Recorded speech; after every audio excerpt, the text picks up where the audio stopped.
The story of Afghanistan is in so many ways a very tragic one. It is a nation that has suffered invasion, external pressure and internal upheaval since before the time of Alexander the Great. Its people have endured more than their share of hardships.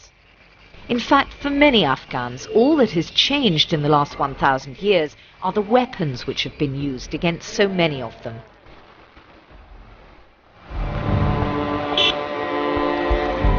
And among all the people that make up the Afghan nation, probably no other ethnic group has been subjected to the discrimination and violence suffered by the Shia Hazara community. They have been deprived of their traditional lands. They've been massacred, sold as slaves, and been denied access to the same services and opportunities available to the majority of the population. There is much about the history of Afghanistan, and in particular the history and identity of the Hazara, that remains unrevealed and unknown to this day. This is the story of their journey across the centuries.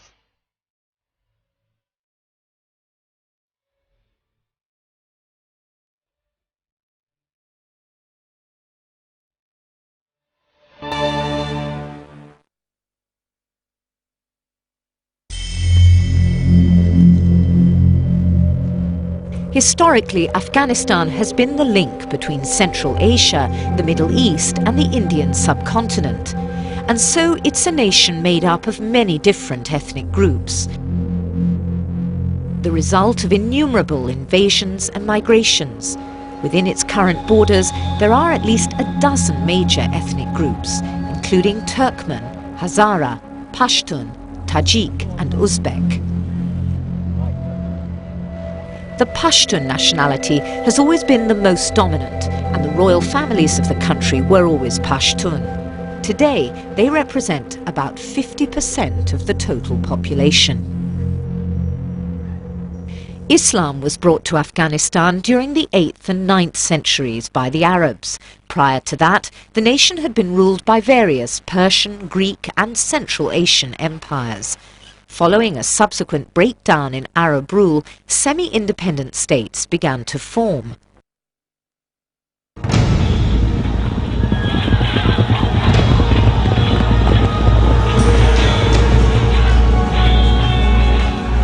The Mongolian invasions of the 13th century came as massive black clouds driven by divine winds over a desolate landscape.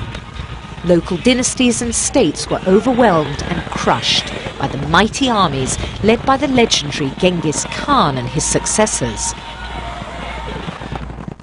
These ruthless conquerors were to remain in control of part or all of the country until the 1500s, despite much resistance and internal strife. Following the collapse of Mongol rule, Afghanistan found itself in a situation much like today, caught in the grip of great powers. Armies marched to and fro, devastating the land and murdering the people, laying siege to city after city and destroying whatever had been left by the invading armies.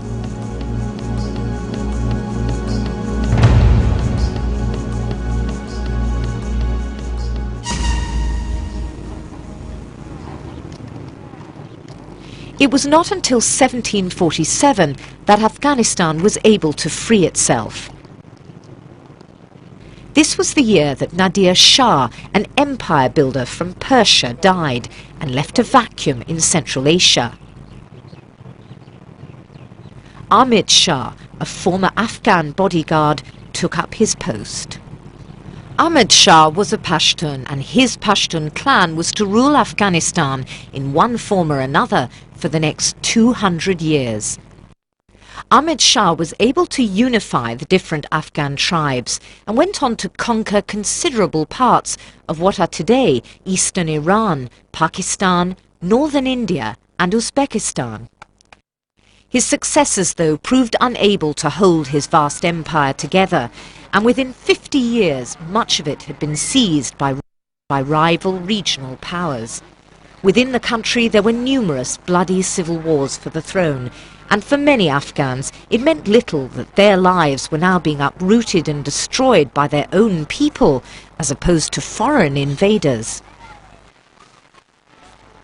At the beginning of the 19th century, Afghanistan's internal affairs became dramatically aggravated by the increasing intervention of two new foreign powers, the British Empire and Tsarist Russia. These two great powers were engaged in a race for Afghanistan. Their seizures of land, the overthrow of indigenous nations, and their reckless interference in the affairs of the remaining independent states in the region became known as the Great Game. For Afghans, the consequences were devastating. The arrival of European imperialism into the region simply accelerated and made more deadly the wars, poverty, and destruction that had already racked the region. The Pashtun kings reigned over the country until 1973, when a republic was declared.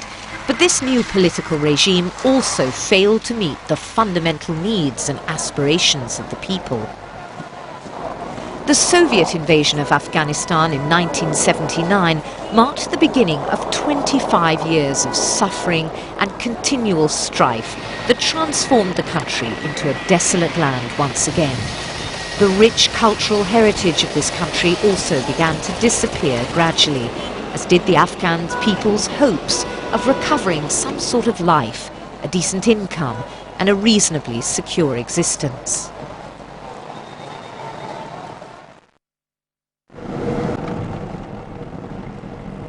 These are the mountainous central highlands of Afghanistan, the Hazara Jat, or the land of the Hazara. And just like these imposing landscapes, the history of the Hazara people is shrouded in mystery.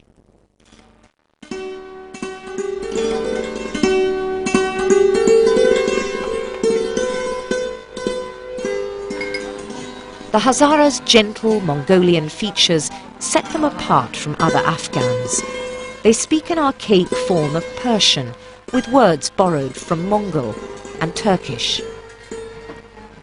According to popular belief, the Hazara are descendants of the Mongol hordes that invaded this region in the 13th century. It's thought that when Genghis Khan retreated from the lands of the ancient Bactria, he left behind 1,000 of his men in the mountains of the Hazara Jat.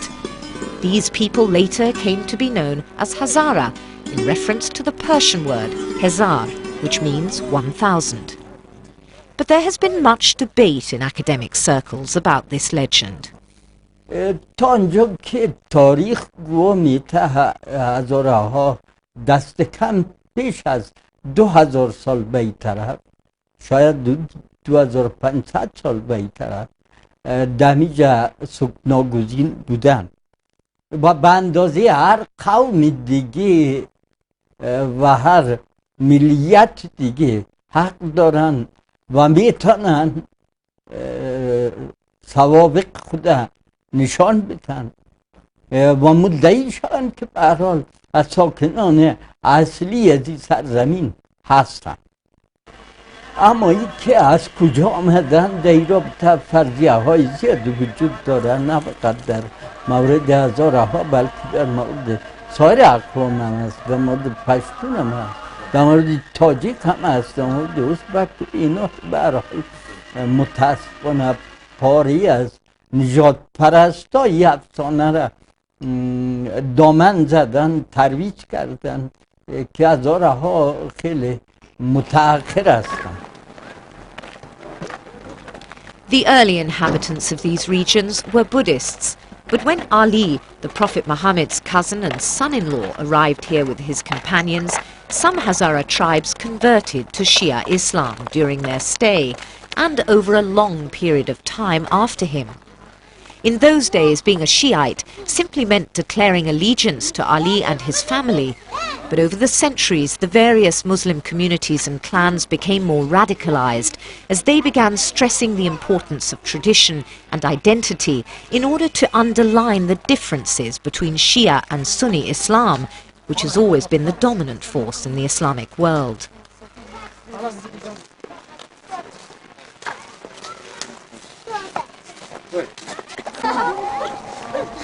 Until their land was captured by the Pashtuns in the 1880s, the Hazara placed women on an equal footing with men. The social position of women was such that they were consulted on family decisions and might even ride to war with the men. This, of course, is not at all what one encounters in rural Afghan society today. Over the centuries, successive invasions forced the Hazara to retreat deeper into the mountainous regions of the Hazara Jat. In these inhospitable lands, they managed just about to scrape a living. They cultivated the land and made utensils in wood and metal. They became expert ironmongers and manufactured swords and shields, but they also produced spades for working the land. They remained independent of non-Hazara ethnic control until 1892. But the Afghan ruler Abdul Rahman put an end to all of that.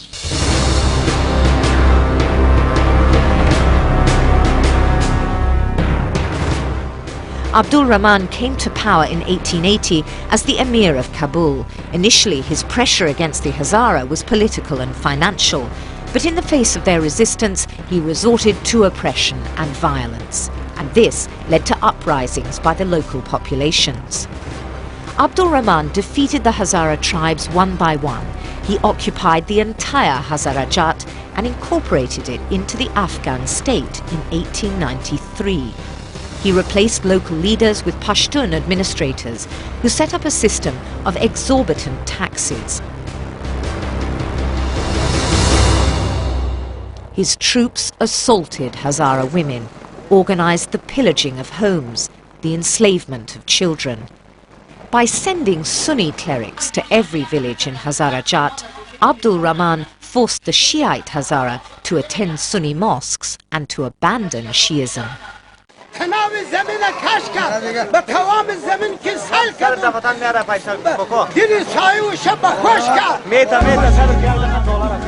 Hazara resistance to Abdul Rahman's integration was ruthlessly crushed, and an edict was issued granting rights over the fertile pasture lands in the region to Pashtun nomad tribes, the Kochis, who had helped the Emir to conquer the area. For 90 years the Kochis exercised these rights. When they themselves became landlords, they built the mud fortresses now in ruins that still dot the Hazara Jat countryside. Meanwhile, Abdul Rahman partitioned their lands into 3 provinces to destroy the Hazara's sense of unity and independence. He described the Shiites as infidels. This is a translation of a letter he addressed to Sunni clerics and preachers in 1892. Let it be known to all respectable mullahs and preachers authorized to say prayers in mosques that the infidels, namely the Shiites, are also living in Afghanistan. At the instigation of those devils, their imams, they've thought it fit to abuse the caliphs. If their infidelity is due to their ignorance, they ought to grasp the true facts of a true religion. But if they persist in their false faith, they should all be put to death and their property confiscated in accordance with the divine doctrine and the precepts of the Prophet. This was the beginning of a century of bloody persecution. ساختارهای زندگی را دوجه از بین بردن، چون فکر گفتم هیچ حدود 62% از مردم هزاره پس از این حمله مهاجر شدن. در این زمان فروش هزاره ها رسما رواج داشت. دولت از فروش برده های هزاره مالیه میگیرد و این خودش موجب این شد که تعداد مهاجرت کنند که اگر برگشتن هم برگشتن، اما یا دوباره مجبور شدن زندگی را و حتی تاریخ خود از نو آغاز کنند. یک گسستگی آمد، یک تفرقه تاریخی آمد و وضع کنونی مردم هزاره دقیقا مولود و محصول از همین فروپاشی. میشه این به زیر عنوان فروپاشی یاد کرد. یک جامعه انسانی از هم پاشید. The kings who succeeded Abdul Rahman did not subject the Hazara to such cruelty.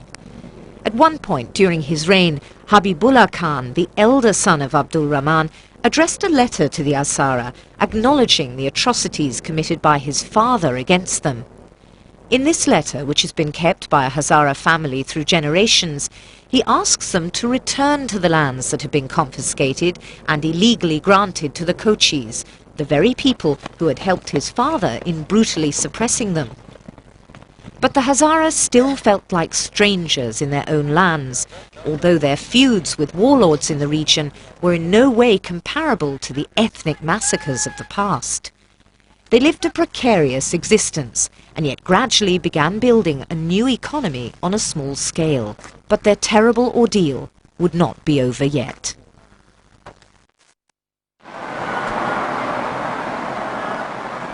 (1994). The country is ruled by warring Mujahideen factions, squabbling over the pitiful remains of a country they themselves freed from 10 years of Soviet occupation. It was at about this time that the world first became aware of the Taliban, when they were appointed by Islamabad to protect a convoy trying to open up a trade route between Pakistan and Central Asia. They proved effective bodyguards, driving off other Mujahideen groups who attacked and looted the convoy. They went on to take the city of Kandahar, beginning a remarkable advance that led to their capture of the capital, Kabul, in September 1996. Many Afghans, weary of conflict and anarchy, were relieved to see corrupt and often brutal warlords replaced by the devout Taliban, who had some success in eliminating corruption, restoring peace, and allowing trade to resume. But unfortunately for the Afghan people, their rule marked the beginning of one of the darkest and most tragic periods of recent Afghan history. The Taliban, under the direction of the shadowy and secretive Mullah Muhammad Omar, instituted a reign of terror through the highly strict interpretation of Islamic law, or Sharia. For the Hazara, history was repeating itself, and a new tragic chapter would echo the horror of the reign of King Abdul Rahman.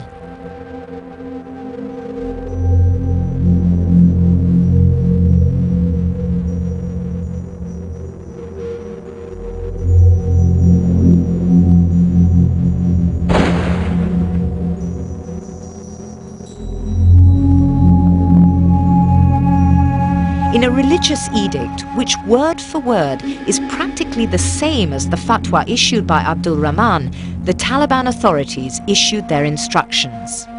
Shias are infidels. There is no doubt in their infidelity. Boycotting Shias is the duty of every devotee of the Prophet. We demand that Shias shall be declared a non-Muslim minority on the basis of their infidel beliefs, and their entry into Mecca and Medina should be banned. After having been forced out of their lands, the Hazara sought refuge in the rugged mountainous areas of northern Afghanistan. There they hoped to find land that would allow them to live a peaceful existence and to practice their religious faith freely. Mazar-e-Sharif, the capital of Balkh province, owes its name to the mausoleum in which Imam Ali, the Prophet Muhammad's cousin, is supposedly buried. According to popular belief, a 12th century local mullah had a dream in which Ali was secretly buried in a locality near the ancient city of Balkh. After some investigations, the then Sultan ordered a mosque to be built on the designated spot, but this was later destroyed. Today, the mausoleum remains an inevitable place of pilgrimage for all Muslims, Shia and Sunni. Even at the height of fighting between rival Mujahideen factions, when the whole country was torn apart, Mazar-e-Sharif remained an island of peace for the Hazara, the Tajiks and the Uzbeks who lived there.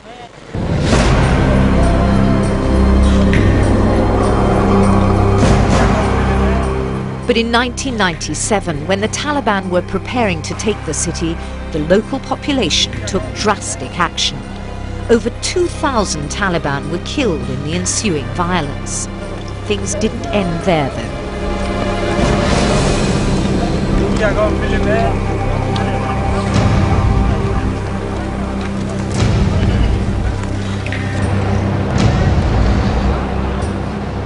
The Taliban wanted revenge. In a concerted attack in August 1998, they savagely slaughtered the mostly Hazara population during a 6-day frenzy that cost the lives of thousands of civilians.